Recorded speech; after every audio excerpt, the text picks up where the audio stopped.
Hello दोस्तों, आप सभी का श्री श्री कृष्ण इंस्टीट्यूट में स्वागत है। पुनः एक बार करेंट अफेयर्स और स्टैटिक जी के लिए उपस्थित है। और आज है 25 जनवरी 2021। तो 25 जनवरी को हम लोग राष्ट्रीय मतदाता दिवस मनाते हैं और मतदाताओं को जागरूक करने के लिए मतदाता दिवस मनाया जाता है, क्योंकि 25 जनवरी 1950 ईस्वी को आपको चुनाव आयोग की स्थापना किया गया और वर्तमान चुनाव आयुक्त जो हैं सुनील अरोड़ा।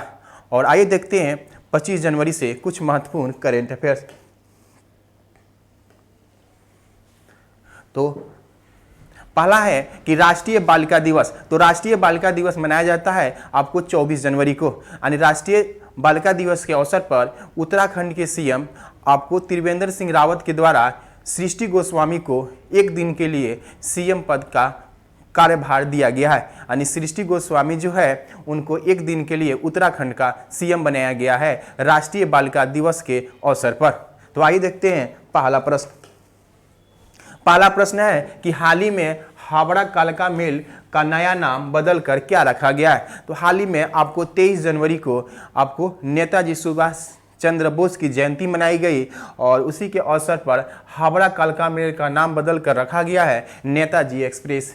क्या रखा गया है? नेताजी एक्सप्रेस। और याद रखेंगे आपको 23 जनवरी को अब हम लोग राष्ट्रीय पराक्रम दिवस के रूप में मनाएंगे। यानी पराक्रम दिवस के रूप में मनाने की शुरुआत किया गया इनकी 125वीं जयंती पर। यानी 23 जनवरी 1897 को आपको कटक में सुभाष चंद्र बोस के जन्म हुआ था, जबकि 18 अगस्त 1945 ईस्वी में इनकी विमान दुर्घटना में मृत्यु हो गई थी।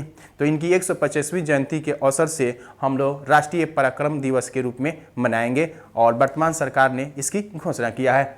अब अगला है सिद्धू रूधा स्वामी जी। तो सिद्धू रूधा स्वामी जी कहने का मतलब हुबली रेलवे स्टेशन है। हुबली रेलवे स्टेशन जो है आपको कर्नाटक का हुबली रेलवे स्टेशन, इसका नया नाम रखा गया है सिद्धू रूधा स्वामी जी रेलवे स्टेशन। और यह भारत का सबसे बड़ा रेलवे प्लेटफॉर्म होगा जो कर्नाटक में इसका शुभारंभ किया जाएगा आपको मार्च 2021 में। यानी देश का सबसे बड़ा रेलवे स्टेशन ये है। इससे पहले गोरखपुर रेलवे स्टेशन जो सबसे बड़ा रेलवे स्टेशन था। श्यामा प्रसाद मुखर्जी से याद रखेंगे अभी हाल ही में कलकत्ता बंदरगाह यानी कलकत्ता हल्दिया बंदरगाह है जिसका नया नाम रखा गया है श्यामा प्रसाद मुखर्जी। क्या रखा गया है? श्यामा प्रसाद मुखर्जी रखा गया है। तो आइए देखते हैं अगला प्रश्न। कौन गणतंत्र दिवस परेड में हिस्सा लेने वाली भारत की पहली महिला फाइटर बनने जा रही है? तो भावना कंठ जो है ये इसमें शामिल होगी और ये पहली महिला फाइटर है और ये एयरफोर्स की पहली महिला फाइटर है भावना कंठ। हिना जायसवाल से याद रखेंगे वायु सेना की पहली महिला इंजीनियर है। यानी हिना जायसवाल जो है वायु सेना की पहली महिला इंजीनियर है। और शिवांगी सिंह से याद रखेंगे राफेल उड़ाने वाली ये पहली महिला है शिवांगी सिंह। और वर्तमान वायुसेना प्रमुख है आर.के. भदौरिया। कौन है? आर.के. भदौरिया। और याद रखेंगे इस बार गणतंत्र दिवस के अवसर पर कोई विदेशी मेहमान नहीं होगा और इसमें केवल परेड के रूप में बांग्लादेश भाग ले रहा है। परेड में कौन भाग ले रहा है? तो बांग्लादेश भाग ले रहा है। अगला प्रश्न है चीन ने अरुणाचल प्रदेश के किस नदी के किनारे गांव का निर्माण किया है? तो ये चीन जो है अरुणाचल प्रदेश में तसारी चू नदी जो है यहीं पर गांव बसाया है, जो इसका सैटेलाइट इमेज से देखा गया है। तो तसारी चू नदी के किनारे ही एक गांव बसाया है। सांगपो नदी से याद रखेंगे ब्रह्मपुत्र नदी को ही सांगपो नदी कहा जाता है। यानी ब्रह्मपुत्र नदी आपको निकलती है कहाँ से? इसका उद्गम स्थल है मानसरोवर झील। यानी मानसरोवर झील इसका उद्गम स्थल है। यानी ब्रह्मपुत्र नदी का उद्गम स्थल क्या है? मानसरोवर झील है। और ब्रह्मपुत्र नदी को ही आपको तिब्बत और चीन में इसे सांगपो नदी कहा जाता है। इसे सांगपो नदी कहा जाता है, जबकि ब्रह्मपुत्र नदी को ही दिहांग नदी कहा जाता है।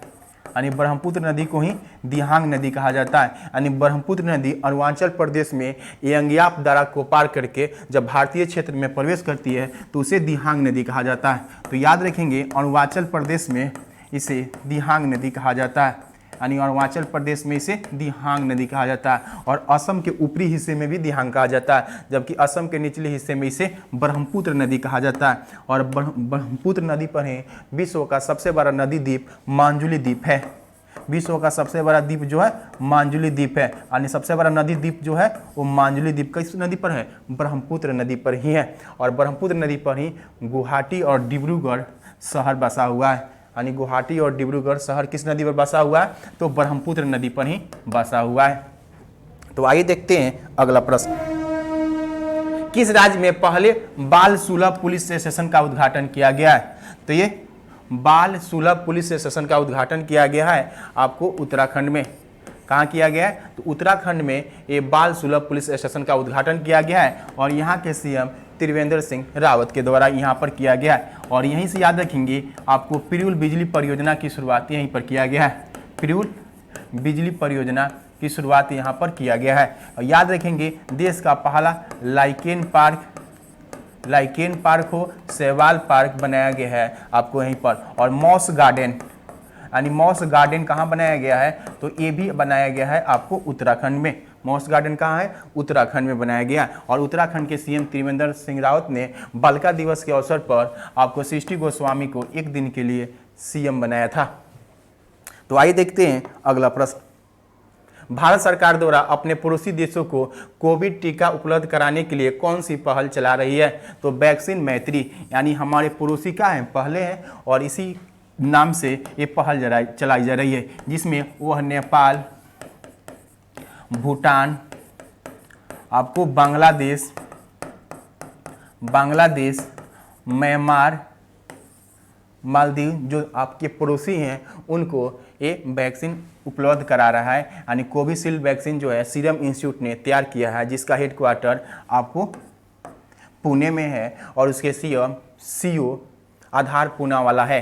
तो ये किस अभियान चलाई जा रही है? यानी वैक्सीन मैत्री कहने का मतलब अपने पड़ोसियों को वैक्सीन पहुंचाने के लिए ये शुरू किया है। तो आइए देखते हैं अगला प्रश्न। किस राज्य के पुलिस अकादमी ने देश का सर्वश्रेष्ठ पुलिस अकादमी बनी है? यानी किस राज्य की पुलिस जो है वो देश का सर्वश्रेष्ठ पुलिस अकादमी बनी है? तो राजस्थान पुलिस को ये सर्वश्रेष्ठ पुलिस अकादमी बनी है राजस्थान से याद रखेंगे यहाँ के सीएम है अशोक गहलोत, और कलराज मिश्र जो हैं यहाँ के गवर्नर हैं।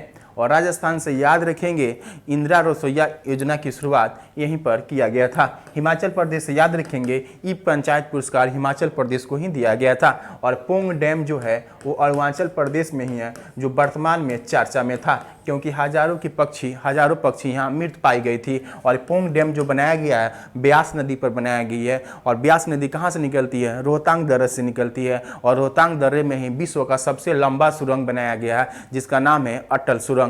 और किस पर्वत श्रेणी में है? तो पीर पंजाल श्रेणी पर्वत में स्थित है। बिहार से याद रखेंगे पूर्वोत्तर भारत का पहला ग्लास ब्रिज बनाया गया है राजगीर में, और यहीं पर हाल ही में बिहार में पश्चिम महोत्सव मनाया गया था। यानी पश्चिम महोत्सव कहाँ बनाया गया था? बिहार के जमुई में, जिसका उद्घाटन बिहार के सीएम नीतीश कुमार के द्वारा किया गया था।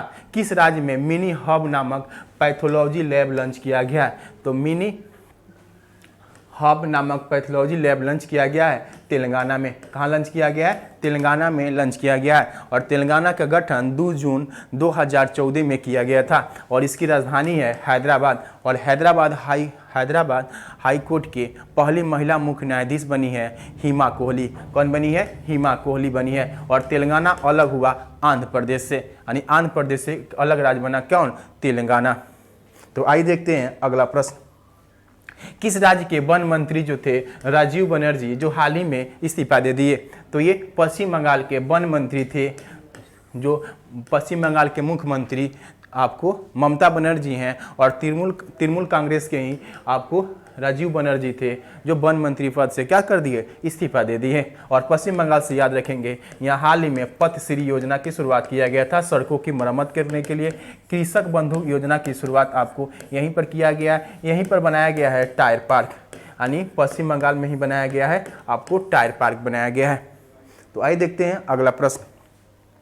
हाल ही में किस राज्य सरकार ने दहलीज पर राशन वितरण, यानी दहलीज मतलब आपके घर तक राशन पहुंचाया जाएगा, यानी ये वितरण शुरू किया गया है आंध्र प्रदेश सरकार के द्वारा। किसके द्वारा शुरू किया गया है? तो आंध्र प्रदेश सरकार के द्वारा दहलीज पर राशन वितरण शुरू किया गया है। आंध्र प्रदेश से याद रखेंगे, आंध्र प्रदेश के सीएम हैं जगनमोहन रेड्डी हैं और यहाँ इसकी 3 राजधानी बनाने की यहाँ के विधानसभा में प्रस्ताव पारित किया गया था, जिसमें 3 राजधानी में विशाखापट्टनम है, कर्नूल और अमरावती। और आंध्र प्रदेश भाषा के आधार पर गठित होने वाला ये देश का पहला राज्य है आंध्र प्रदेश। कर्नाटक से याद रखेंगे, कर्नाटक की राजधानी है बंगलुरु और बंगलुरु में इंडियन स्पेस रिसर्च ऑर्गेनाइजेशन का हेडक्वार्टर है और साथ ही बंगलुरु में ही आपको टेस्ला कंपनी अपनी पहली संयंत्र स्थापित कर रही है और टेस्ला कंपनी के सीईओ हैं एलन मस्क, जो विश्व के सबसे अमीर व्यक्ति हैं, यानी विश्व के सबसे अमीर व्यक्ति हैं एलन मस्क।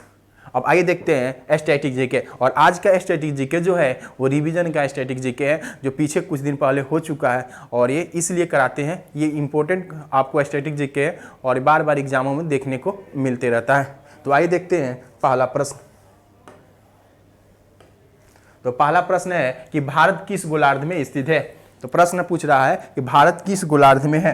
तो आप जानते हैं कि भारत किस गोलार्ध में, अगर इस पृथ्वी पर बीचों बीच एक काल्पनिक रेखा खींची जाती है जिससे हम लोग इक्वेटर कहते हैं, यानी विषुवत रेखा कहते हैं। क्या कहते हैं? विषुवत रेखा कहते हैं। और इसे हम लोग 0 डिग्री अक्षांश रेखा मानते हैं और इसे 23.5 डिग्री एक काल्पनिक रेखा खींचते हैं उत्तर में, तो इसे हम लोग कर्क रेखा कहते हैं, यानी ट्रॉपिक ऑफ कैंसर कहते हैं। क्या कहते हैं? ट्रॉपिक ऑफ कैंसर कहते हैं कर्क रेखा को। उसी तरह आपको 23.5 डिग्री दक्षिण में एक काल्पनिक रेखा खींचते हैं जिसे हम लोग मकर रेखा कहते हैं, यानी ट्रॉपिक ऑफ कैप्रिकॉर्न कहते हैं। क्या कहते हैं? ट्रॉपिक ऑफ कैप्रिकॉर्न कहते हैं। और ऊपर वालों को हम लोग नॉर्थ पोल, नीचे वालों को साउथ पोल कहते हैं, यानी ये उत्तरी गोलार्ध है और ये दक्षिणी गोलार्ध है। इधर वाले को हम लोग कहते हैं पूर्वी गोलार्ध वाला क्षेत्र और इधर वाले को कहते हैं हम लोग पश्चिमी गोलार्ध वाला क्षेत्र कहते हैं। और यहीं पर आपका भारत है।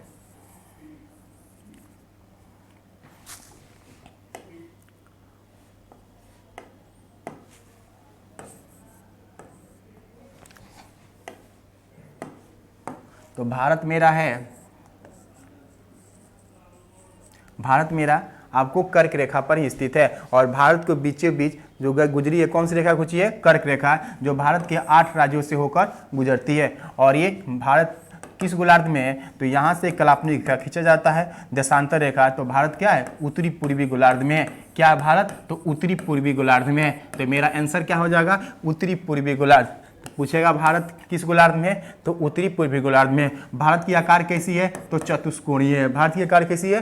चतुष्कोणीय है। और ये पूरे ग्लोब का कितना परसेंट है? 0.57% है, जबकि इस पूरे पृथ्वी पर 71% पानी है और 29% क्या है? स्थल है। और क्षेत्रफल की दृष्टि से विश्व का क्षेत्रफल का कितना परसेंट है? तो 2.42% है, जबकि भारत का क्षेत्रफल 32,87,263 वर्ग किलोमीटर है। भारत के क्षेत्रफल कितना है? 32,87,263 वर्ग किलोमीटर है, जो विश्व के क्षेत्रफल का मात्र 2.42% है।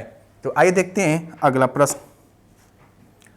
निम्न में से कौन सी मिट्टी प्रायद्वीपीय भारत में अधिकतम क्षेत्र पर विस्तृत है? तो प्रायद्वीपीय भारत कहने का मतलब दक्षिण भारत में सबसे ज्यादा कौन सी मिट्टी है? तो काली मिट्टी है। कौन सी मिट्टी है?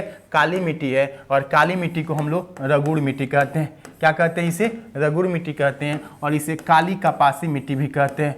काली कपासी मिट्टी इसलिए कहते हैं क्योंकि कपास का सर्वाधिक उत्पादन इसी मिट्टी में होता है। तो कभी कभी प्रश्न पूछ देता है कि कपास के लिए सबसे उपयुक्त मिट्टी कौन है? तो काली मिट्टी है। और इसका विस्तार किस राज्य में होगा? तो मध्य प्रदेश है, आपको गुजरात हो या महाराष्ट्र में। वर्तमान में सर्वाधिक कपास का उत्पादन होता है गुजरात में और दूसरे स्थान पर है महाराष्ट्र। और इस मिट्टी का निर्माण होता है बैसाल्ट चट्टान से। किसे होता है? बैसाल्ट चट्टान से इस मिट्टी का निर्माण होता है।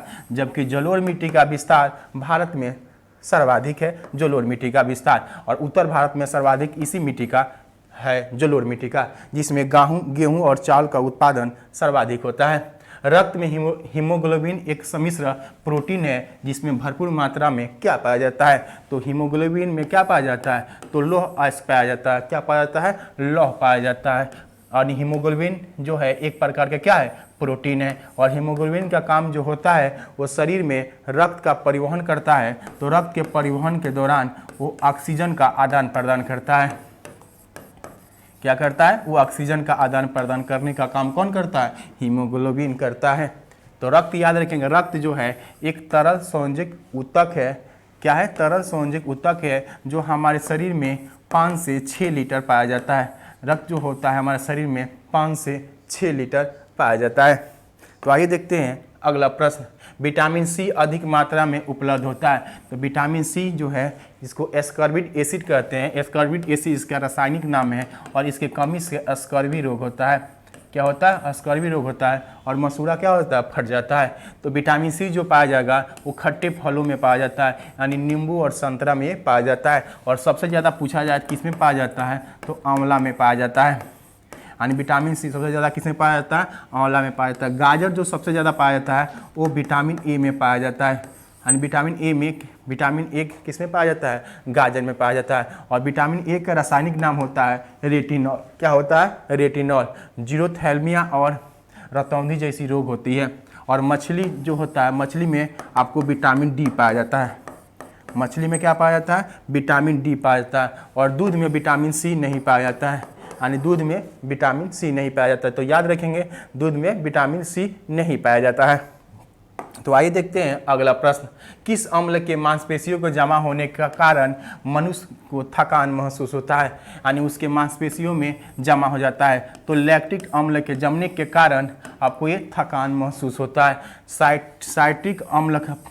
साइट्रिक अम्ल जो होता है ये आपको खट्टे फलों में पाया जाता है। और बेंजोइक अम्ल में हम लोग भोजन को सुरक्षित रखने के लिए बेंजोइक अम्ल का प्रयोग करते हैं। और एसिटिक अम्ल जो होता है वो सिरका में, यानी सिरका में पाया जाता है आपको एसिटिक अम्ल। और कच्चे फलों को पकाने में भी एसिटिक अम्ल का प्रयोग करते हैं। जलियांवाला बाग नरसंहार के समय भारत का वायसराय कौन था। तो जलियांवाला बाग नरसंहार जो हुआ था वो आपको 13 अप्रैल 1919 को हुआ था, जलियांवाला बाग नरसंहार। और जलियांवाला बाग नरसंहार जो हुआ था वो रौलट एक्ट के कारण ही हुआ था कि रौलट एक्ट जब भारत में आया था 1919 ईस्वी में, उसमें न अपील, न दलील, न वकील की प्रावधान था, जिसके कारण महात्मा गांधी ने इसे काला कानून की संज्ञा दिया था। तो जलियांवाला बाग नरसंहार जो है उससे पहले की घटना है कि रौलट एक्ट आया और रौलट एक्ट का विरोध कर रहे थे अमृतसर में सैफुद्दीन किचलू और डॉक्टर सत्यपाल विरोध कर रहे थे। और उनको वहाँ की पुलिस क्या कर ली, गिरफ्तार कर ली। और उसी के विरोध में आपको जलियांवाला बाग में एक मीटिंग चल रही थी, जिसमें एक भारतीय हंसराज नाम के एक भारतीय था, जिसकी सूचना पुलिस को दे दिया, जिसमें जनरल डायर ने आकर गोली चलाने का आदेश दे दिया इस जलियांवाला बाग में, जिसमें हजारों लोगों की जान चली गई। ये घटना है 13 अप्रैल 1919 को। इसी को जलियांवाला बाग हत्याकांड के नाम से हम लोग जानते हैं। ये कहाँ पे है, अमृतसर में। उस समय भारत का वायसराय थे लॉर्ड चेम्सफोर्ड। कौन थे, लॉर्ड चेम्सफोर्ड थे उस समय भारत का वायसराय। लॉर्ड कैनिंग से याद रखेंगे 1857 की जो क्रांति हुई थी उस समय लॉर्ड कैनिंग भारत के क्या थे, आपको गवर्नर जनरल थे। और भारत के प्रथम वायसराय इन्हीं को बनाया गया था। तो भारत के प्रथम वायसराय कौन है, लॉर्ड कैनिंग। और लॉर्ड रिपन से याद रखेंगे भारत में स्थानीय स्वशासन के लिए सबसे ज़्यादा कोई काम किया तो लॉर्ड रिपन ने किया।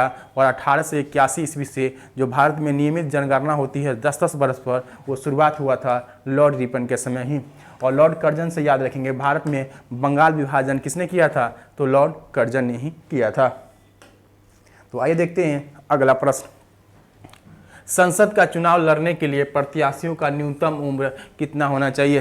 तो संसद जो बनता है, संसद में 3 अंग होते हैं। संसद में कितने अंग होते हैं, तो संसद में होते हैं 3 अंग। संसद में होते हैं आपको 3 अंग। उस 3 अंग में याद रखेंगे, एक होते हैं राष्ट्रपति और एक होता है आपको राज्यसभा और एक होता है आपको लोकसभा। एक होता है लोकसभा। तो संसद में सदन पूछा जाता है तो सदन होता है 2।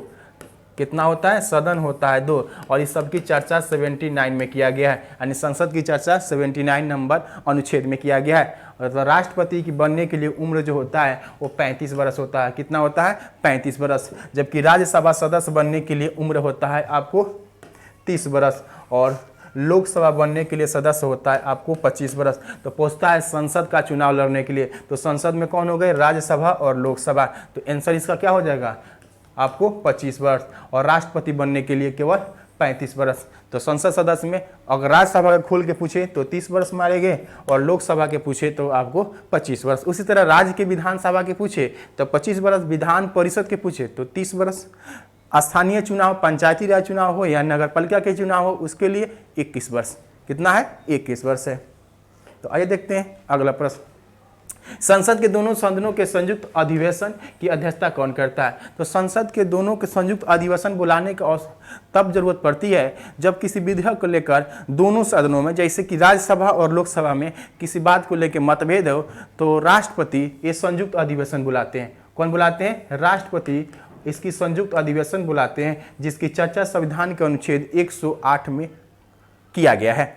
लेकिन यहाँ पर बुलाने का काम उनका है, केवल उसकी समझौता, उसकी मीटिंग या उसकी अध्यक्षता कौन करते हैं, तो लोकसभा अध्यक्ष करते हैं। कौन करते हैं, लोकसभा अध्यक्ष करते हैं। तो याद रखेंगे, बुलाते हैं राष्ट्रपति, अध्यक्षता कौन करेंगे, तो लोकसभा अध्यक्ष करते हैं। और वर्तमान लोकसभा अध्यक्ष कौन है, तो ओम बिरला है। कौन है, ओम बिरला। कौन सी ग्रंथि इंसुलिन उत्पादन के लिए उत्तरदायी है। और इंसुलिन एक प्रकार के हार्मोन है, ये कहाँ से स्रावित होती है, कहाँ से उत्पन्न होती है, तो ये अग्नाशय से होती है। कहाँ से होती है, अग्नाशय से होती है। अग्नाशय को ही पैनक्रियाज कहते हैं। अग्नाशय को क्या कहते हैं, पैनक्रियाज कहते हैं। यानी इसी अग्नाशय के लैंगरहैंस दीपिका के बीटा सेल से आपको इंसुलिन का स्रावन होता है। और इस इंसुलिन के स्रावन से, कम स्रावन से भी बीमारी होगी और अधिक स्रावन से भी बीमारी होती है। कम स्रावन से ही आपको डायबिटीज या मधुमेह रोग होती है। और थाइमस जो होता है वो मस्तिष्क का एक भाग है जो ठंडा गर्म और दर्द की पहचान करता है। यकृत जो होता है हमारे शरीर की सबसे बड़ी ग्रंथि है, जिसे हम लोग लीवर कहते हैं। क्या कहते हैं, लीवर कहते हैं। और यकृत को हम लोग रसायन प्रयोगशाला कहते हैं। यानी यहाँ ग्लूकोज को ग्लाइकोजन में बदलना हो, हेपरिन नामक प्रोटीन का स्रावन हो, सब कहाँ से होता है, यकृत से ही होता है। और विटामिन ए संचित के रूप में कहाँ पाया जाता है, तो यकृत में ही पाया जाता है। पिट्यूटरी ग्लैंड जो होती है इसे मास्टर ग्रंथि कहते हैं। ये हाइपोथैलेमस में पाया जाता है, यानी कि मस्तिष्क का भाग है हाइपोथैलेमस, उसी में पिट्यूटरी ग्लैंड पाया जाता है, जो मटर के दाने के समान होता है। इसी को हम लोग पीयूष ग्रंथि कहते हैं या मास्टर ग्रंथि कहते हैं। जो हमारे हार्मोन को स्रावित होता है उसको नियंत्रण करने का काम कौन करता है, पिट्यूटरी ग्लैंड करता है। यानी ये मटर के दाने के समान होता है। इसी को पीयूष ग्रंथि या मास्टर ग्रंथि के नाम से जानते हैं। तो आइए देखते हैं अगला प्रश्न। तो अगला प्रश्न समाप्त हुआ। तो ये रिवीजन का स्ट्रेटेजी के था। तो मिलते हैं नेक्स्ट वीडियो के साथ। Thank you.